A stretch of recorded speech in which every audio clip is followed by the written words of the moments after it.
கொண்டிருக்கின்ற அனைவருக்கும் இனிய மாலை வணக்கம். நமது அவ்வை பாட்டி எழுதிய ஒரு புறநானூறு பாடல் இவ்வாறாக சொல்லப்படுகிறது. ஒரு நிலம் எப்படிப்பட்டதாக வேண்டுமானாலும் இருக்கலாம். அது காடா இருக்கலாம், மக்கள் வாழ்கின்ற நாடா இருக்கலாம், மேடா இருக்கலாம், பள்ளமா இருக்கலாம், தரிசு நிலமா இருக்கலாம், பண்படாமல் இருக்கலாம். ஆனால் அந்த நிலத்தை பக்குவப்படுத்தி மேம்படுத்தி அதில் வளர்ச்சியை காண்பது என்பது, அதில் செழுமையை காண்பது என்பது அந்த நிலத்தில் வாழ்ந்து கொண்டிருக்கின்ற மக்களை சார்ந்ததே என்பதுதான் இதனுடைய பொருள். இவ்வாறாக நம் பாரத பிரதமர் நரேந்திர மோடி அவர்களின் கனவு இந்தியாவான வல்லமை மிகு இந்தியாவின் வலிமை மிகு எதிர்காலங்களாக இங்கே அமர்ந்து கொண்டிருக்கின்ற எங்கள் அன்பு மாணவ செல்வங்கள் அனைவரையும் விழா குழுவினர் சார்பாகவும் நமோ பவுண்டேஷன் சார்பாகவும் இந்த மாலை பொழுதில் வருக வருக என வரவேற்பதில் அன்புடன் வரவேற்கிறோம், மகிழ்ச்சி அடைகிறோம். கல்வியின் முக்கியத்துவத்தை உணர்த்தும் இந்த இனிய மாலை பொழுதில் நமோ பவுண்டேஷன் பெருமையுடன் வழங்கும் ஒளிரும் எதிர்காலம் விழாவிற்கு உங்கள் அனைவரையும் அன்புடன் வரவேற்பதில் மகிழ்ச்சி அடைகிறோம். கல்வி ஒருவருக்கு எவ்வளவு பெரிய செல்வம் என்பதை திருவள்ளுவர் அழகாக எடுத்துரைத்திருக்கிறார். அந்த திருக்குறளுடன் இந்த விழாவை தொடங்குவோம். கேடில் விழுச்செல்வம் கல்வி ஒருவருக்கு மாடல்ல மற்றை எவை. பொருள் என்னன்னா, ஒருவருக்கு அழிவில்லாத செல்வம் கல்வி மட்டும்தான். கல்வி தவிர மற்ற பொருள்கள் எந்த பயனும் அளிக்காது அப்படிங்கிறதுதான் அவர் இந்த குறள் மூலமாக நமக்கு எடுத்துரைக்கிறார். அழியாத செல்வமாகிய கல்வியை நம் மாணவர்களுக்கு வழங்கும் இந்த உன்னத பயணத்தில் இணைந்திருப்பதே இந்த விழாவின் உச்சபட்ச நோக்கம். குத்தவிளக்கு ஏற்ற விழாவை தொடங்கி வைக்க, விழாவின் தொடக்கமாக நமது தாய்மொழியாம் தமிழ் தாயை வணங்கி தமிழ்தாய் வாழ்த்துடன் அனைவரும் எழுந்து நின்று விழாவை இனிதே தொடங்குவோம்.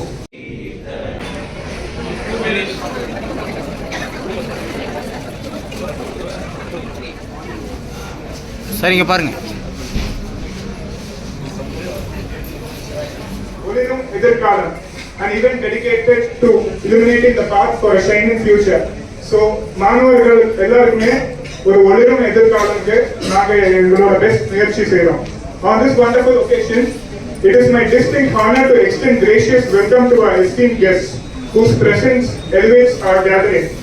I welcome Honorable National Vice President of BJP India, Mr. Shubha Rao sir. Thank you so much sir for coming all the way. Thank you for your precious time sir.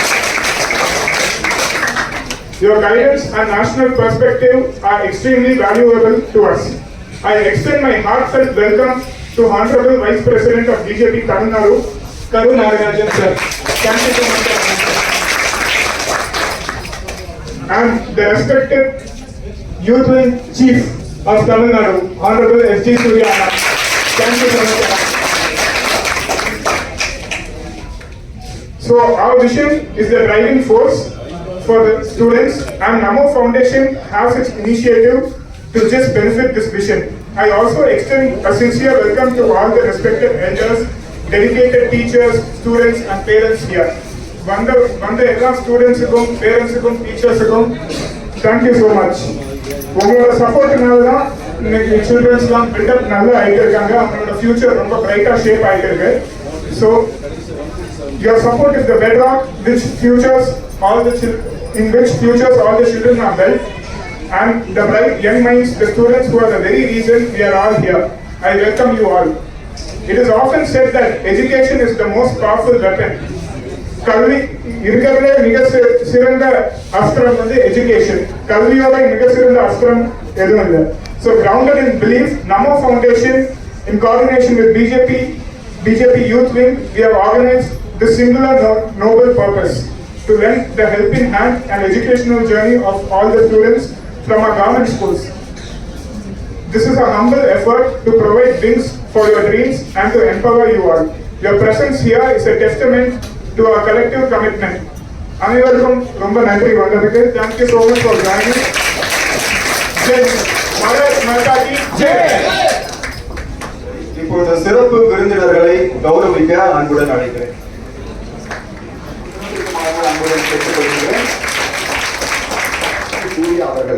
இவரை பற்றி ஒரு சில வார்த்தைகள் உங்களுக்காக சொல்லணும். BBA, LLB, MBA, ACS மற்றும் PhD என பல பட்டங்களை பெற்ற இவர் தனது பொது வாழ்வை இளம் வயதிலேயே தொடங்கியவர். தனது 7 வயதில் RSS அமைப்பிலும் 18 வயதில் பாரதிய ஜனதா கட்சியிலும் தன்னை இணைத்துக் கொண்டார். கட்சியின் பல்வேறு பொறுப்புகளில் பணியாற்றி இன்று இளைஞரணியின் மாநில தலைவராக உயர்ந்து நிற்கிறார். அரசியல் களப்பணி ஒருபுறம் இருந்தாலும் வீர் சாவர்கர் ஒரு கலகக்காரனின் கதை உள்ளிட்ட பல நூல்களை எழுதிய சிறந்த எழுத்தாளராகவும் திகழ்கிறார். மேலும் அமெரிக்கா, இஸ்ரேல், தென்கொரியா போன்ற பல நாடுகளுக்கு இந்திய பிரதிநிதியாக பயணம் செய்து உலக அரங்கில் நமது நாட்டின் பெருமையை நிலைநாட்டியவர். இத்தகைய பன்முக திறனாளரையும் நமோ பவுண்டேஷன் மூலம் பல்லாயிரக்கணக்கானோருக்கு சேவை செய்து வரும் ஒரு பண்பாளரையும் உங்கள் அனைவரின் சார்பாக சிறப்புரையாற்ற அன்புடன் அழைக்கிறேன். இந்த நிகழ்ச்சி ரொம்ப குறுகிய காலத்துல ஒரு 5 நாட்கள்ல ஏற்பாடு செய்யப்பட்ட ஒரு நிகழ்ச்சி. நம்மளுடைய சங்கர் டெல்லியில பணியாற்றிட்டு இருக்கும்போது ஒரு அறிமுகம், ஒரு வகுப்பு எடுக்க போகும்போது ஒரு மாணவராக சந்தித்தேன். அதுக்கப்புறமா தமிழ்நாட்டிலே நான் திரும்பி வந்துட்டேன் அப்படின்னு ஒரு 15 நாட்களுக்கு முன்னாடி அழைத்து சொன்னார். இது மாதிரி தேசிய துணைத் தலைவர் சுபா அவர்கள் வருகிறார், ஏதாவது ஒரு நிகழ்ச்சி மக்களுக்கு நல்லது செய்யறதா பண்ணணும் அப்படின்னு சொன்னாங்க. அதனால இப்போது படிக்கக்கூடிய, குறிப்பாக 12வது வகுப்பு அரசாங்க பள்ளிக்கூடங்கள்ல படிக்கக்கூடிய மாணவர்களுக்கு அந்த உதவி போய் சேர வேண்டும். அது பாரதிய ஜனதா கட்சி இளைஞரணி சார்பாக செய்ய வேண்டும் அப்படின்ற ஒரு நல்லெண்ணத்துல இங்க இருக்கக்கூடிய அரசாங்க பள்ளி மாணவர்களை ஒருங்கிணைத்து இந்த நிகழ்ச்சி ஏற்பாடு செய்திருக்கிறோம். கடந்த மாதம் இதே போன்று இந்த பகுதியில அரசாங்க பள்ளிகள்ல படித்து 60% மேல மதிப்பெண் பெற்ற மாணவர்களுக்கு ஒரு பாராட்டு விழாவும் ஊக்கத்தொகை கொடுக்கக்கூடிய விழாவும் நடத்தியிருந்தோம். இது போன்று நிறைய நடிகர்கள்லாம் நிகழ்ச்சிகள் நடத்துறாங்க. அதுல 95% மாணவர்கள் பயன்பெறக்கூடியவர்கள் தனியார் பள்ளிகள்ல படிக்கக்கூடிய வசதியான மாணவர்களா இருக்காங்க. அதனால அரசாங்க பள்ளி மாணவர்களுக்கு தான் உண்மையான உதவி தேவைப்படுதுன்னு சொல்லிட்டு அவர்களை நோக்கி நாம் நிறைய நலத்திட்டங்களையும் நற்பணிகளையும் செய்து கொண்டே இருக்கிறோம். அதன் ஒரு பகுதியாக இன்று எங்களுடைய தலைவர்களுக்கு முன்னால் இப்படி ஒரு நிகழ்ச்சி ஏற்பாடு செய்தது மிக மிக மகிழ்ச்சியாக இருக்கின்றது. நேரம் ஏற்கனவே கடந்து விட்டமையால் ஒரே ஒரு விஷயம், அதாவது இன்னைக்கு தமிழ்நாட்டுல அரசியல் பேசாம கடந்த 5 ஆண்டுகள்ல பார்த்தோம்னா போதை பழக்கம் அப்படின்றது ரொம்ப அதிகமாயிடுச்சு. குறிப்பா நாங்க எடுத்திருக்கக்கூடிய சர்வே படி பள்ளி மாணவர்கள் தான் முதல் டார்கெட்டா. அவர்கள் இந்த பழக்கத்திற்கு அடிமையாக்கப்பட்டு இந்த போதை விற்கக்கூடிய கும்பல் சின்ன வயது, இளம் வயது அதை பத்திலாம் கவலைப்படாம அவர்களுக்கு போதை மாத்திரைகள் விற்றால் போதும் அப்படின்ற ஒரு மிக மிக மோசமான ஒரு ட்ரெண்ட் இங்க போயிட்டு இருக்கு. அதனால இங்க இருக்கக்கூடிய மாணவர்கள் எல்லாருக்கும் நம்மளுக்கு ஒரு சகோதரனாக ஒரே ஒரு வேண்டுகோள், அப்படி அந்த பழக்கத்துக்கு மட்டும் நம்ம அடிமை ஆயிட்டோம்னா நம்ம வாழ்க்கையே தொடர்ந்துருச்சு. நம்மளுடைய பெற்றோர்கள், நம்மளுடைய உறவினர்கள், கூட பிறந்தவர்கள், இவங்க எல்லாருமே வாழ்க்கை முழுக்க நம்மளை விட்டு விலகி போக வேண்டிய ஒரு கட்டாயத்துக்கு ஆளாகும். நிறைய திரைப்படங்கள்ல பார்த்திருப்பீங்க. இன்னைக்கு உங்களுக்கு பயம் உண்மை அப்படின்னு பாத்தீங்கன்னா இன்னைக்கு இருக்கக்கூடிய மறுவாழ்வு மையங்கள் சென்னையில நிறைய இருக்கு. அதுல 15 வயசுல இருந்து 25 வயசுல இருக்கக்கூடியவங்க தான் 80% இன்மேட்ஸ் இருக்காங்க அப்படின்னு அதிர்ச்சிகரமான தகவல் இருக்கு. அதனால தயவு செய்து அந்த பழக்கத்திற்கு அடிமையாக வேண்டாம். அப்படி யாராச்சும் உங்களை பயன்படுத்த சொல்லி சொன்னாங்கன்னா உடனடியா உங்க பெற்றோர்கிட்ட உங்க அம்மா கிட்டயோ அப்பா கிட்டயோ இந்த மாதிரி ஒரு தப்புக்கு என்ன ஒருத்தங்க தூண்டுறாங்கன்னு முதல் முறையே நீங்க சொல்லிட்டீங்கன்னா உங்க வாழ்க்கையை நீங்க காப்பாத்திக்கலாம். சரி பரவாயில்ல என்னன்னு பார்க்கலான்னு ஒரு தடவை 2 முறை நீங்க பண்ண ஆரம்பிச்சிட்டீங்கன்னா உங்க வாழ்க்கையே தொலைச்சிட்டீங்க. இந்த அழகான உலகத்துல உங்களுக்கு பார்ப்பதற்கு போதையை தவிர வேற எதுவுமே தெரியாது. அதனால நிறைய இந்த மாதிரி மறுவாழ்வு மையத்தில் இருக்கக்கூடிய மாணவர்களுக்கு கவுன்சிலிங் கொடுக்கக்கூடிய ஒருவனாக சொல்கிறேன், தயவு செய்து வேற எந்த விஷயத்துல இருந்தும் நீங்க மீண்டு வந்துடலாம். ஆனா போதை பழக்கத்துக்கு போயிட்டீங்கன்னா உங்களை மீள வைக்கிறது ரொம்ப ரொம்ப கஷ்டம். உங்க வாழ்க்கையை தொலைச்சிருவீங்க. தயவு செய்து நீங்க பாரதிய ஜனதா கட்சி இளைஞரணி தலைவராக பொறுப்பேற்ற முதல் நாளே நான் சொன்னேன், எங்களுடைய முக்கியமான ஒரு கோரிக்கை, முக்கியமான ஒரு ஆக்கப்பூர்வமான பணி தமிழ் சமுதாயத்துல இளைஞர்களை போதை பழக்கத்திலிருந்து மீட்பதற்கும் புதிதாக அந்த பழக்கம் பழக்காம இருப்பதற்குமாக எங்களுடைய பணி தொடர்ந்து கொண்டே இருக்கும்னு. அதனால இந்த நிகழ்ச்சியின் ஒரு பங்காக படிக்கக்கூடிய மாணவர்கள் மட்டும் நான் இன்று இந்த நிகழ்வில் உறுதி கூறுகிறேன், நான் இந்தியாவின் இறையாண்மை மற்றும் ஒருமைப்பாட்டில் முழு நம்பிக்கை கொண்டுள்ளேன். ஒரு உண்மையான இந்தியனாக எனது தாய்நாடான இந்தியாவையும் எனது மாநிலமான தமிழ்நாட்டையும் அதன் கலாச்சாரத்தையும் பேணி காப்பேன். போதை பழக்கம் என்பது தனி மனிதனின் அழிவு மட்டுமல்ல, தேசத்தின் வளர்ச்சியை தடுக்கும் பெரும் தீய சக்தி என உணர்ந்து அதற்கு எதிராக எனது குரலை உயர்த்துவேன். போதை வஸ்துக்கள், மதுபானங்கள் ஆகியவற்றை உபயோகிக்க மாட்டேன். போதை பழக்கத்தை ஒழிக்க என்னால் முடிந்த அனைத்து முயற்சிகளையும் செய்வேன். என் தாய், என் தந்தை, என் நாட்டிற்கும் உண்மையுள்ளவனாக இருந்து அவர்களுக்கு பெருமை சேர்ப்பேன். கல்வியே எனது வலிமையான ஆயுதம் என்பதை உணர்ந்து அதன் மூலம் எனக்கு மட்டுமல்ல, எனது சமுதாயத்திற்கும் நற்பெயர் சேர்ப்பேன். புதிய இந்தியாவை உருவாக்கும் ஒரு சிற்பியாக என்னை நான் வளர்த்துக் கொள்வேன். எனது வெற்றியை தேசத்தின் வளர்ச்சியாக மாற்றுவேன்.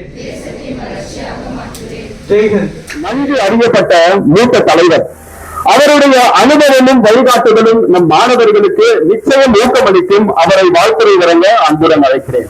இந்த நிகழ்ச்சிக்கு டெல்லியில இருந்து வருகை தந்திருக்கிற தேசிய துணைத் தலைவர் சூப் அவர்களே, மாநில இளைஞர் அணியினுடைய தலைவர் அன்பு தம்பி சூர்யா அவர்களே, சங்கர் ரவி டெல்லியில இருந்து ரொம்ப லேட்டா வந்திருக்கிறாரு. பரவாயில்ல, டெல்லியில வெற்றி தான் நமக்கு கிடைச்சிருக்கு. டெல்லி முதலமைச்சர் யாரு? சத்தமா சொல்லு. ரேகா குப்தா. அந்த வெற்றியை தமிழ்நாட்டுக்கு கொண்டு வருவேன்னு சொல்லி வந்திருக்கேன். சங்கர் ரவிக்கு எனது வாழ்த்துக்களை தெரிவித்துக் கொள்கிறேன். இந்த மண்டலோட தலைவர் அன்பு தம்பி செந்தில் அவர்களே, பொதுச் செயலாளர் ஜனார்த்தனம் அவர்களே, பொருளாளர் சங்கர் அவர்களே, பின்னாடி வாங்க, எல்லாம் பார்த்துக்கிட்டோம். பொதுச் செயலாளர் ஜனார்த்தனம், பொருளாளர் சங்கர் இருவரையும் வாழ்த்துகிறேன். அதே போன்று இந்த கூட்டத்தை ஏற்பாடு பண்ணியிருக்கிறது சங்கர் ரவி இருக்கலாம், ஆனா பின்னாடி இருந்து ஏற்பாடு பண்ணது வினோத்தா தான் இருக்கும்னு நினைக்கிறேன். வினோத்துக்கு எனது வாழ்த்துக்களை தெரிவித்துக்கிறேன். அதே மாதிரி விஜய் அவர்கள் எலெக்ஷன் நேரத்தில் விஜய் அப்பதான் கட்சிக்கு வந்தாங்க. பட் எலெக்ஷன்ல அவங்க காட்டின ஆர்வம், வேலை, ஓடி ஓடி வேலை செஞ்சு அவங்களுடைய பூர்வங்கிற பிளாட்ஸ்ல இருக்கிற 3000 ஓட்டுல ஒரு 800 ஓட்டை நமக்கு வாங்கி கொடுத்தாங்க. அவங்களுக்கும் வாழ்த்துக்களை தெரிவித்துக் கொள்கிறேன். அதே போன்று கிருஷ்ணசாய் அவர்கள் உள்ளாட்சி பிரிவினுடைய மாநில துணைத் தலைவராக இப்ப இருந்தாங்க. அடுத்து அவருடைய வேற எந்த பதிவு தெரியல. அவருக்கும் வழக்கறிஞர் தம்பிக்கும் மற்றும் வந்திருக்கக்கூடிய எல்லா நிர்வாகிகளுக்கும் அன்பான வணக்கம். மாணவர்கள்ட்ட உறுதிமொழிலாம் வாங்கினாங்க. அந்த உறுதிமொழியை நீங்க என்ன பண்ணணும், இங்க உறுதிமொழி எடுக்கிறோம். தம்பி பண்ணிட்டு வாங்க, மாணவர்களை பார்த்து பேசுறதுக்கு வழி விடுங்க. இந்த உறுதிமொழிய நீங்க மனசுல வச்சிருக்கிறத, நாங்க போதைக்கு அடிமையாக மாட்டோம், போதைப் பொருளை கட்டுப்படுத்துவோம், அந்த பழக்கத்துக்கு போக மாட்டோம் அப்படின்னு உறுதிமொழி எடுக்கிறத உங்க அப்பாவை எடுக்க வைக்கணும். எடுக்க வைக்கலாமா? கை கட்டுங்கிறதுக்கு அதான் இப்ப நம்ம முன்னாடி இருக்கிற முயற்சியா இருக்கணும். உங்க முன்னாடி நீங்க நாட்டை திருத்த வேண்டாம், உங்க அப்பாவை திருத்தணும். நீங்க அழுகணும், அப்பா குடிக்காதீங்கப்பா, அவர் காலை பிடிச்சு கெஞ்சணும். அப்பா நீங்க குடிச்சா நாங்க என்னப்பா ஆகும், உங்களுக்கு உயிருக்கு ஒண்ணுன்னா நாங்க என்ன ஆகும், எங்களுக்கு என்ன ஆகும், நான் எப்படி படிப்பேன், என் தம்பி என்ன கஷ்டப்படுவான், அம்மா டெய்லி வருத்தப்படுறாங்க, நீங்க குடிக்காதீங்கப்பா அப்படின்னு நீங்க சொல்லணும். ஆனா நம்ம அரசாங்கம் அப்படி சொல்லாது. போன தீபாவளி அன்னைக்கு 800 கோடிக்கு வித்துச்சு சரக்கு, வர்ற தீபாவளிக்கு 1000 கோடிக்கு விற்க முடியுமான்னா அரசாங்கம் பார்த்தோம். எந்த அரசாங்கம்?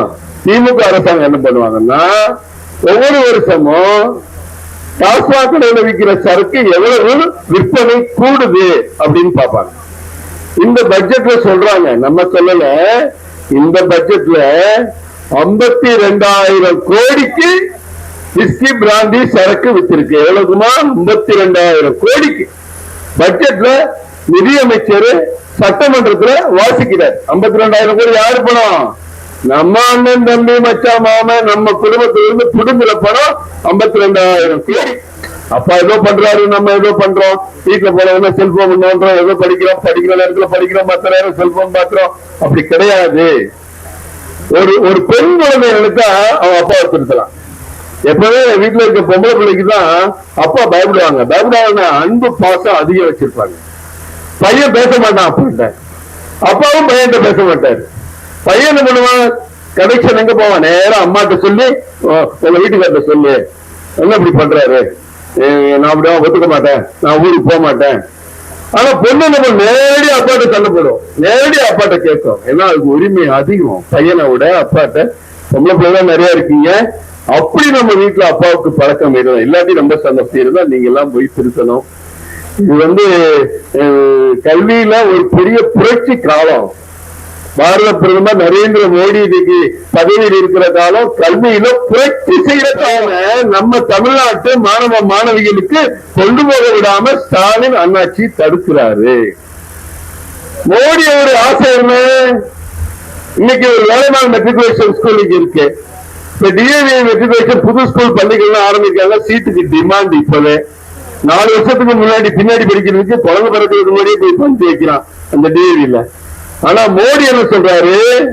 அந்த வேலைநாள் மெட்ரிகுலேஷன் இருக்கட்டும், டிஏவியா இருக்கட்டும், இதே மாதிரி நம்ம கார்பரேஷன் பள்ளிக்கூடமும் பிள்ளைங்க படிக்கணும், வசதி வேணும்னு சொல்றாரு. ஸ்டாலின் அண்ணன் வேண்டாம்னு சொல்றாரு.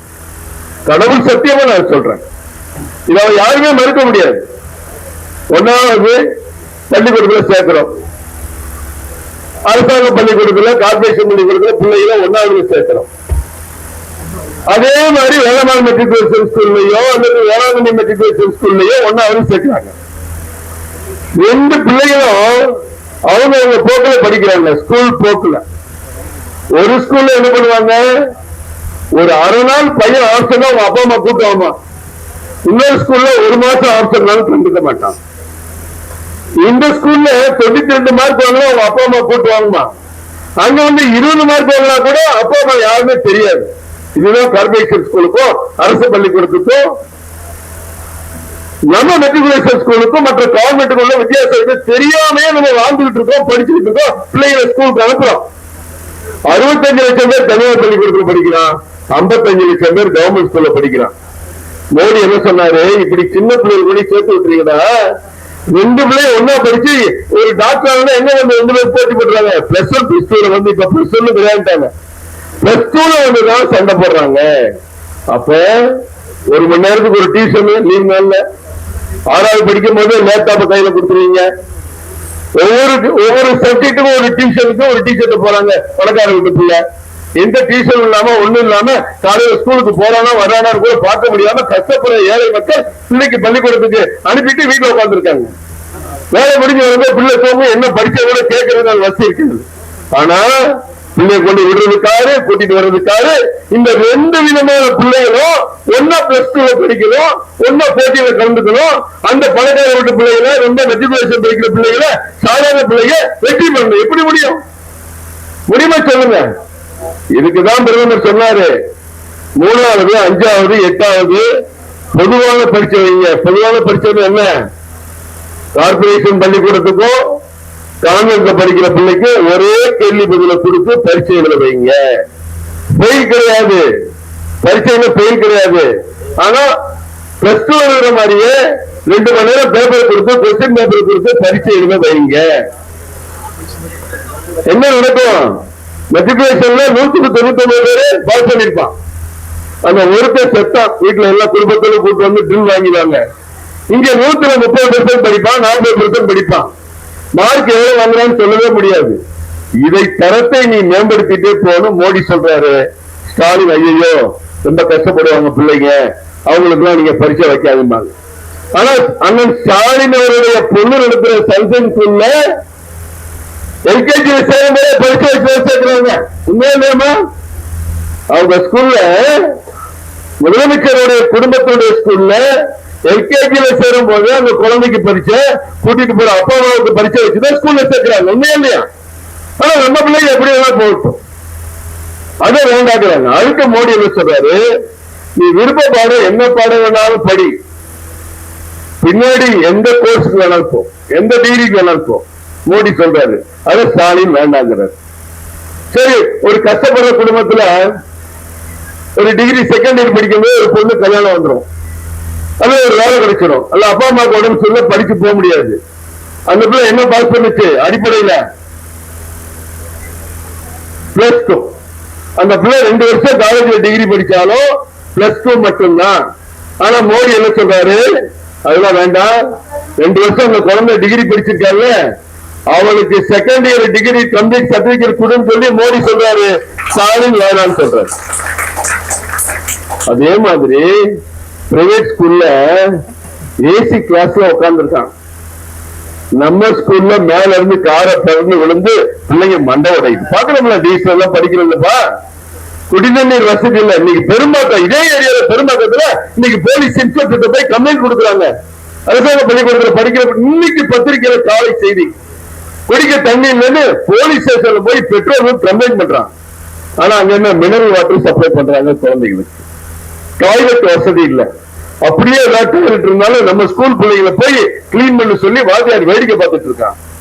ஒரு பக்கம் பார்த்தா ஏசி பஸ்ல பசங்க, கான்வென்ட்டுக்கு போற பசங்க ஏசி பஸ்ல அப்படி வரிசையா டீசெண்டா நிக்கிறான். டயத்துக்கு பஸ் வருது, அவங்களை கொண்டு வந்து பெட்ரோல் ஏற்றி விடுறாங்க, பஸ்ல கூட்டு போறா, 4:30 மணிக்கு வந்து பஸ் இறங்குது.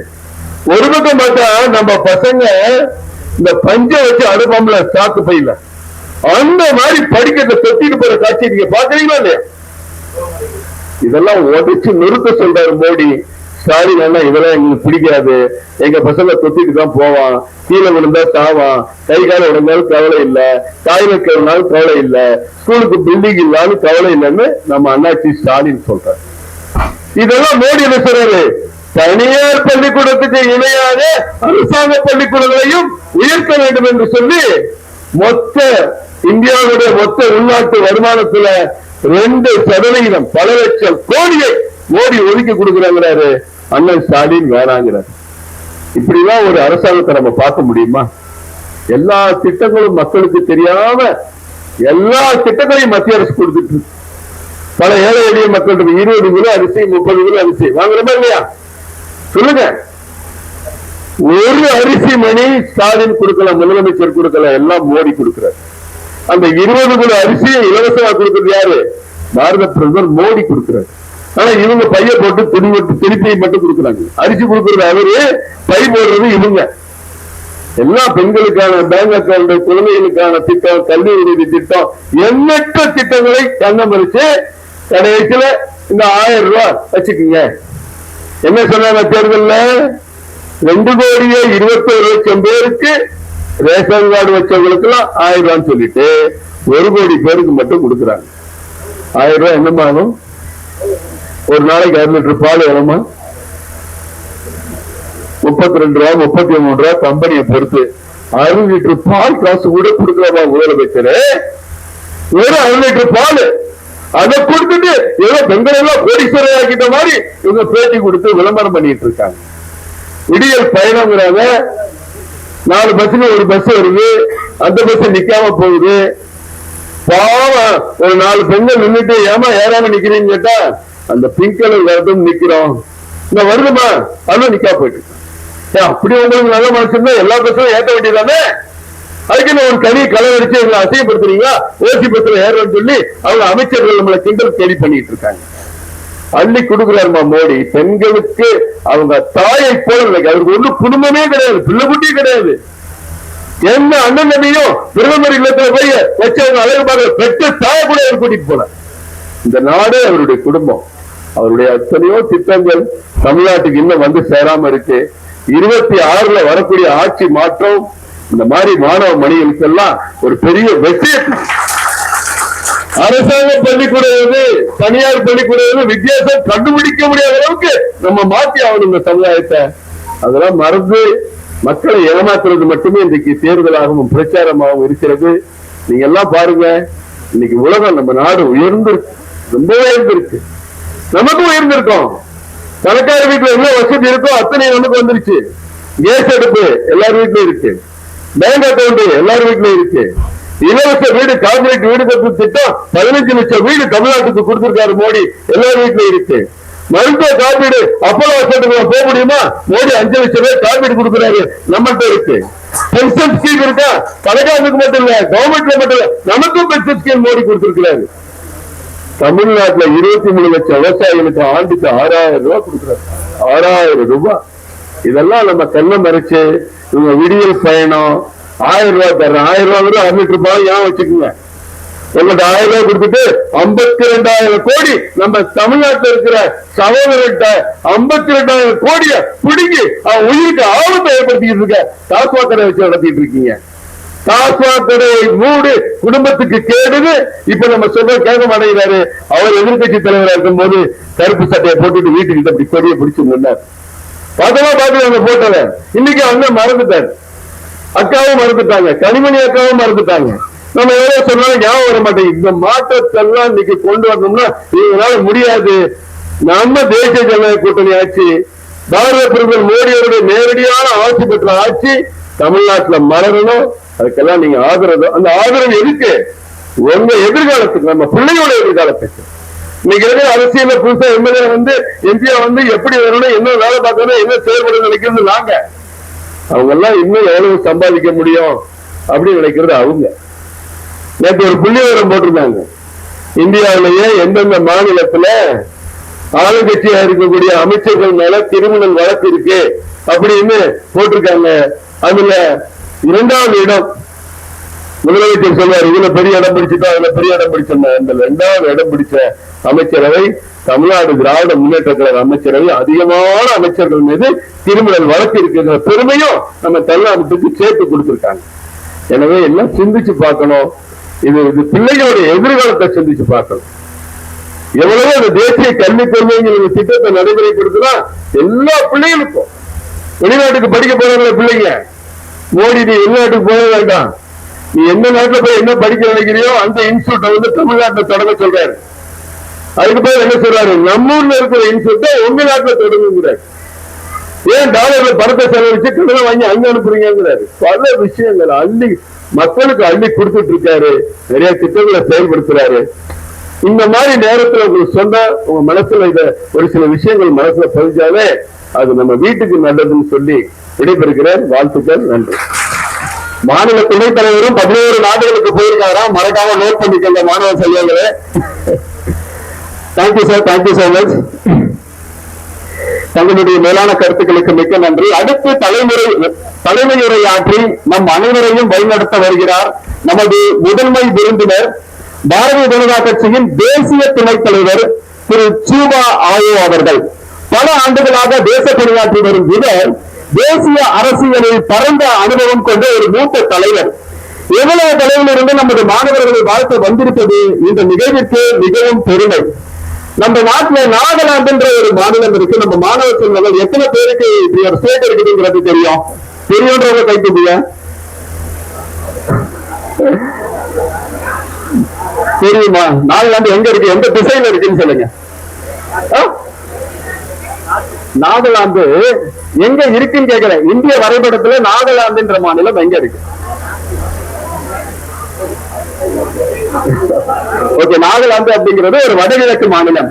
உங்களை சந்திப்பதற்காக நாகாலாந்து இப்போது டெல்லியில வாழ்ந்துட்டு இருந்தாலும் நம்மளை சந்திக்கிறதுக்காக future India is waiting to hear from you.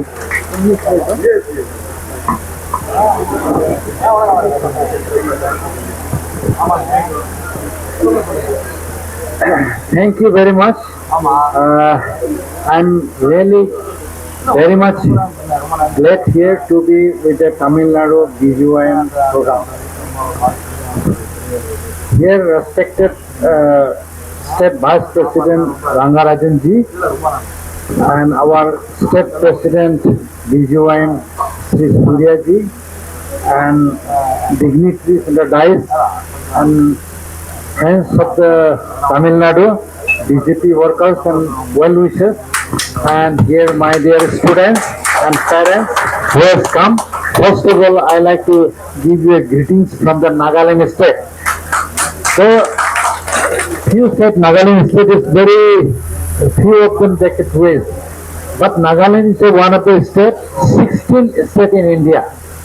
It is statehood we got it 1963 1st December. That is the 16th state of India. It's a very small state. In Northeast total we have 8 states.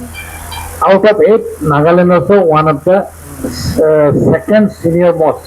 Assam after that Nagaland. So I am from there.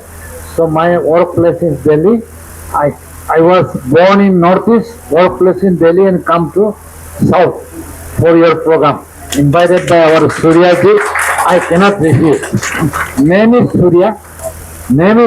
Surya means we know sun. Under the sun, everything is possible. So he asked me to come. I cannot avoid it. So I had to come with you to be together here in order to celebrate this educational kit distribution board. Actually, our honorable Prime Minister Sri Narendra Modi ji birthday is 17th September. Today is the 6th September, 17th September, 11 days more. On that day, before that we have a celebration of 15 days Pakwara. We call it Seva Pakwara. We do it not that Pakwara, Seva Pakwara. That means 15 days celebration. So in order to honor him, he is one of the able Prime Minister and one of the dynamic Prime Minister, lovable Prime Minister. He can change anything. He is a very simple man, like you, me, and like Surya and other. Very simple man. Yet he is so dynamism. Old leader has accepted him. I think you have seen in a newspaper about Donald Trump how he is trembling because of he will tell something in the morning, evening also he will tell something in the evening, and next day also he doesn't have principle as a president of America, one of the tallest leader, but he doesn't have that his principle how to talk. Now he became afraid of India because after Prime Minister 2014, when he win the election, he became Prime Minister. After the Prime Ministership, he has changed entire Indian demography. We were very below poverty line. We were, and India was economically, I think, less than 10 that time. Now it is number 4 in the world. And slowly we are heading for Vishwaguru, one of the tall leaders and one of the most economically advanced in the country in the world. Because now there are only 4 countries left. The 4 countries, number 1 is America, number 2 is China, and like that Germany, Japan. So these are the countries now one by one going out. So there will be living only 2 more countries in US and China. So we will be within 1 year we will be number 3. So when number 3, America president is very much afraid that America is number 1, anytime India will take over. So we are going to celebrate 2047, 100 years of Indian independence. So I want my friend, you should know the importance of leadership, because Honorable Prime Minister, people used to say, criticize chai wala. If I'm not mistaken, one Congress leader was there, he's from Mani Shankar. He said chai wala. If he approach me, I will give him a small room for selling the chai canteen. So the chai wala, he becomes Prime Minister. People who want to give the chai dukan, he's no more. Nobody knows nowadays where he has gone. So that is the status of India today. So we have advanced, we have come up in such a way. When I was 10 years before, I do not know what is a startup. Now a startup is, if you count, more than 1,50,000 startups. See this much. And then Unicorn, Unicorn company. So we never heard what is the meaning of unicorn. But nowadays the unicorn company is coming up, 1,500 in India. This much of company is coming up. So that means people has wealth. Dhan Sampati is there in the pocket, in the house, everywhere. So slowly coming up. Before it was in the hands of some family matter. Some family will rule, they try to grab, they try to suppress the people who like to come up. But today, India is totally changed. That is why we are people of India today. We are very proud of it. I'm very happy that I'm coming here to Tamil Nadu, one of the oldest historical place. I think I have to discuss with friends. It's a Pallava dynasty, Chola dynasty, and Pandya dynasty was ruled. So when it was ruled, when we reached history, I found you have expanded your empire up to the Indonesia and this Vietnam and all. So you have expanded that much. That time I noticed the Tamil people were so brave and so powerful. It was there. But today also I like that these people should be maintained that one. But little bit humble way. Don't go that my country was like that, I should be very proud. Because you see, go to Bihar. Bihar 310, 15, 21 BC, before Christ. There was a Chandragupta Maurya. This Gupta Empire was there. They have Asuka the Great, they have conquered a vast land. And the people's education also, Nalanda University, one of the top universities in the world. That time that was exist. That people became so proud because of that pride, and he doesn't do any work. After that pride fall down in such a way, today Bihar is the one of the poorest state in India. So I don't want Tamil Nadu should be the poorest state in India. It should be richest in India. So we should not make ego and proud. Because no doubt our forefather has did it. We are very proud of it. It doesn't mean that we should torture the other people, young people, poor people, and down to earth on the rightful person like that. We should not be dominate them. We should be give them equally. I'm very sorry. Equally. But here I'm like to thanks to our Surya ji who has arranged a school education kit and calling all the students from the government school and other schools who has participated here. Like a very simple thing, but it is not a simple thing. Arranging a gift to you, presentation to you as a student selected, it is very much we concern about the people. That is the sign we have making. So Tamil Nadu BGYM has created in such a way that we are thankful, and students also should be given thankful to our Surya ji and our state vice president, state unit also. Because of without their cooperation we cannot do it. Everything is one by one chain connections are there. Because if you do something, one will be automatically come up. BJP Parivar is a Parivar, it's a big Parivar. Because I am from Northeast and they have called me, it's my Parivar, my people. I never treat them, it's a discrimination of the people. That is why we should always thanks to party also, thanks to Narendra Modi ji also, because he is one of the dynamic leader, able leader. Because of him, India is coming up. Before that, how many prime ministers was also there? We all count their name, but we have nothing have come up with as a India. Today, we are feel very proud to be India. I wish the Tamil Nadu people also, they also wish themselves to be one of the proud and pride Indian to be come up in days to come. Thank you very much. Thank you all of you.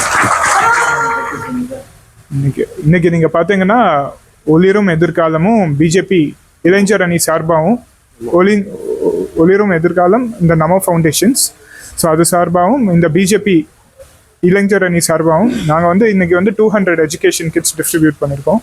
So பேசிக்காக இது BJP and Namo foundations த்ரூவாக நம்மளால் பண்ண முடியறது ஒரு சின்ன உதவி அரசு பள்ளி மாணவர்களுக்கு. ஸோ பேசிக்காக இதில் என்னெல்லாம் இருக்குதுன்னு பார்த்தீங்கன்னா, like school bags, water bottles, tiffin box, pencil, notebook, அது தவிர்த்து ஸ்காலர்ஷிப் அசிஸ்டன்ஸ் ஸ்கீம்ஸ் அதெல்லாம் கூட நாங்கள் போய் சேர்த்துட்டு இருக்கோம் மாணவர்களுக்கு ஸோ இது தவிர்த்து லைக் இப்போ சமீபத்தில் இந்த ஜிஎஸ்டி கவுன்சில் மீட்டில் கூட நீங்கள் பார்த்தீங்கன்னா லைக் இந்த நோட் புக்ஸுக்கு இரேசர் இதுக்கெல்லாம் ஜிஎஸ்டி 0% வச்சுருக்காங்க. ஸோ மத்திய அரசு மாணவர்களுக்கு வேண்டி நிறைய திட்டம் they implement in it. இதே நேரத்துல நீங்க திமுக அரசு என்ன பண்றாங்கன்னு பாத்தீங்கன்னா, ஒரு திமுக அமைச்சர் சொல்றாரு, ரகுபதி அவர்கள் நினைக்கிறேன், முன்னாடி சொல்லியிருக்காருன்னு நினைக்கிறேன். ஸோ அரசு பள்ளி கட்டுறதுக்கு நம்மள்ட்ட ஃபண்ட் இல்லை. ஆனா இதே ஒரு F1 ரேஸ் நடத்துறதுக்கு, பேனா சிலையை கட்டுறதுக்கெல்லாம் நிறைய ஃபண்ட் இருக்கு இவங்களுக்கு. அரசு பள்ளியை கட்டுறதுக்கு எப்படி ஃபண்ட் இல்லைன்னு தெரியல. முதல்ல மக்களோட அடிப்படையான வசதிக்கு இவங்க வழிகாட்டணும். அது கூட இவங்க பண்ணறது இல்லை. ஸோ நிறைய மாணவர்கள் பிஜேபி சார்பாக இன்னைக்கு பெனிஃபிட் ஆகியிருக்காங்க. அண்ட் நமோ ஃபவுண்டேஷன்ஸ் த்ரூவாக பெனிஃபிட் ஆகியிருக்காங்க. ஸோ மெயினாக நான் நம்மளோட இளைஞரணி தலைவர் FG சூர்யா அவர்களுக்கும், டெல்லியிலேருந்து தேசிய துணைத் தலைவர் சூபா ஆவ் சார் அவர்களுக்கும் என்னோட நன்றி தெரிவிச்சுக்கிறேன் இந்த ஈவெண்ட்டுக்கு. அண்ட் கரு நாகராஜ் சாருக்கும், வைஸ் பிரசிடென்ட் பிஜேபி தமிழ்நாடு, அவங்களுக்கு மிகப்பெரிய நன்றி தெரிவிச்சுக்கிறேன். அவங்கனால தான் இன்னைக்கு ஈவெண்ட் ரொம்ப சக்ஸஸ்ஃபுல்லாக நடந்தது. நன்றி, வணக்கம்.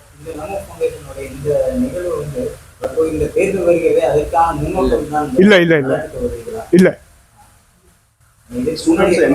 இது பேசிக்கா மாணவர்களுக்கு ஊக்கம் கொடுத்து. ஆமா,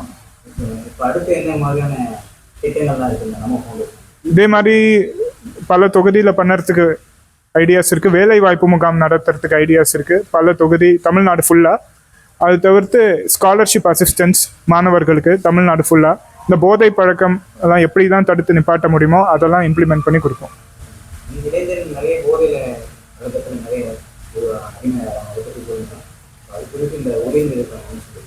பேசிக்கா கல்வி சரியா மாணவர்களுக்கு கிடைக்க மாட்டேங்குது.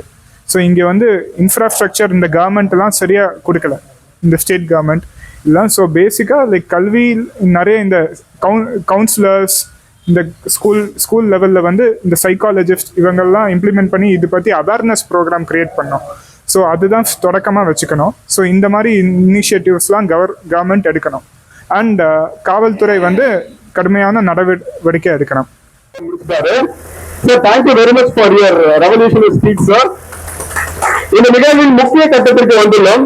இது வெறும் கல்வி உபகரணங்கள் வழங்கும் விழா மட்டுமல்ல, இது நமது மாணவர்களின் ஒளிமயமான எதிர்காலத்திற்கான ஒரு நம்பிக்கை விதை.